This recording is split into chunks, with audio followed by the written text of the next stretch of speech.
Ya, wayang adalah seni pertunjukan tradisional asli Indonesia yang berasal dan berkembang pesat di Pulau Jawa dan Bali. Wayang merupakan salah satu puncak seni budaya bangsa Indonesia yang paling menonjol di antara banyak karya budaya lainnya.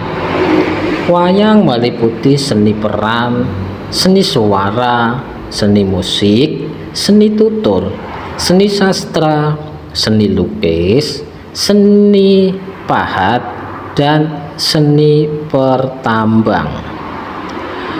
Dalam mata pelajaran Bahasa Jawa kelas 10 terdapat materi tentang struktur teks wayang.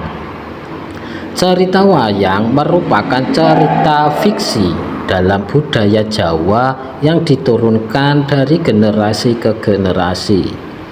Agar dapat memahami teks cerita wayang dengan baik, kita perlu mengetahui struktur teks cerita wayang. Nah, apa saja struktur teks cerita wayang tersebut? Yuk kita simak pembahasan berikut ini. Teks cerita wayang merupakan teks cerita yang susah untuk dipahami. Oleh sebab itu, penting untuk mengetahui struktur teks cerita wayang. Kaping 1, pambuka atau orientasi. Pambuka dalam bahasa Indonesia adalah pembuka. Bagian ini berfungsi untuk memperkenalkan karakter, suasana, dan pembukaan cerita yang mengarah ke cerita selanjutnya.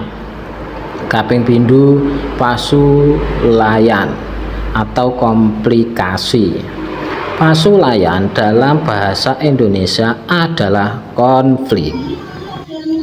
Pada bagian ini, teks cerita wayang memuat perkembangan segala sesuatu yang menjadi masalah. Selain itu, pada bagian ini juga dipaparkan hal-hal yang dihadapi tokoh cerita pewayangan. Kaping 3, pangudare atau resolusi. Pangudare dalam bahasa Indonesia adalah penyelesaian. Pada bagian ini, semua masalah-masalah yang menjadi konflik terselesaikan. Yang keempat, panutup atau dudutan atau koda. Panutup atau dudutan dalam bahasa Indonesia adalah penutup atau kesimpulan.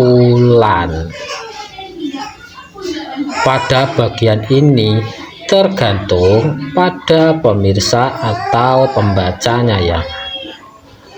Struktur teks cerita wayang yaitu pambuka, pasulayan, pangudare, dan penutup.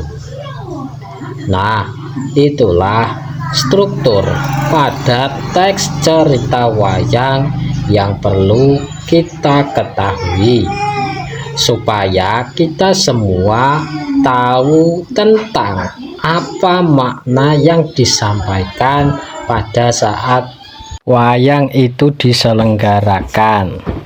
Mugi-mugi informasi ini dapat menambah wawasan dan pengetahuan kita tentang struktur teks cerita wayang yang disampaikan.